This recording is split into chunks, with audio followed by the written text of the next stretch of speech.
नमस्कार, आप देख रहे हैं बिस्तक और मैं हूं आपके साथ विशाल शर्मा। भारत की कंपनियों के लिए सरकार ने एक बड़ा ऐलान कर दिया है। अब आप सोच रहे होंगे कि कौन सा बड़ा ऐलान और इस ऐलान के बाद आपका क्या फायदा होगा। तो चलिए इस खबर को आगे लिए चलते हैं। असल में कल यानी शुक्रवार को वित्त मंत्री निर्मला सीतारमण ने एक बड़ा ऐलान किया।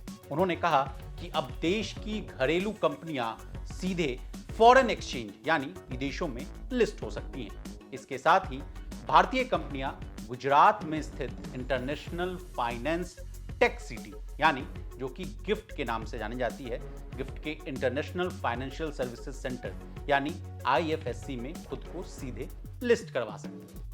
अब सरकार के इस कदम से क्या होगा, ये सवाल का जवाब भी ले लीजिए।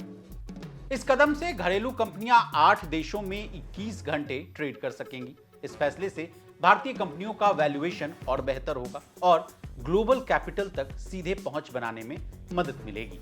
अब आपके मन में यह सवाल जरूर आ रहा होगा कि विदेशों में लिस्ट होने के लिए अभी क्या-क्या नियम हैं। तो जनाब, आपको बता दें, देश की घरेलू कंपनियों को विदेशों में लिस्ट होने के लिए बड़ा पापड़ बेलना पड़ता था। सबसे पहले विदेशों में लिस्टिंग होने की इच्छुक कंपनियों को पहले भारत में लिस्ट होना जरूरी था। इसके बाद उनको डिपॉजिटरी रसीदें जारी करना पड़ता था। इसके बाद विदेशी बाजारों में वो लिस्ट हो सकते थे। लेकिन अब इन सभी झंझटों से मुक्ति मिल गई। अब किन किन देशों में ये सुविधाएं मिलेंगी, ये जान लेना भी बहुत जरूरी है। शुरुआत में भारत सरकार ब्रिटेन, कनाडा, स्विट्जरलैंड और अमेरिका सहित 7 देशों में विदेशी लिस्टिंग की अनुमति देने पर विचार कर रही है। इसके बाद धीरे धीरे और देशों में ये सेवाएं को और फैलाया जाएगा।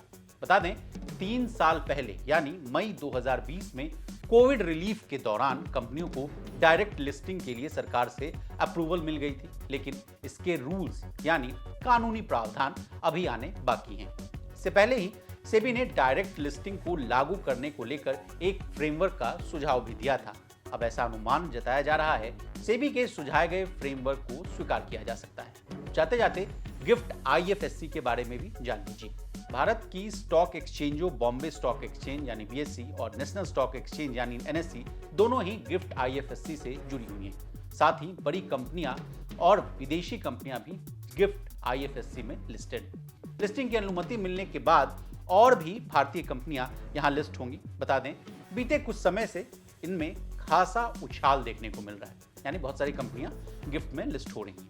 गिफ्ट निफ्टी में लिस्ट होने पर GIFT Nifty 50, GIFT Nifty bank, GIFT Nifty financial services और GIFT Nifty IT derivative contracts में 21 घंटों की एक्सेस मिलेगी, जो एशिया, यूरोप और यूएस के ट्रेडिंग के समय को कवर कर सकेगी। सरकार के इस कदम से म्यूचुअल फंड और कॉर्पोरेट मार्केट में इन्वेस्ट करने वालों का आत्मविश्वास और बढ़ेगा।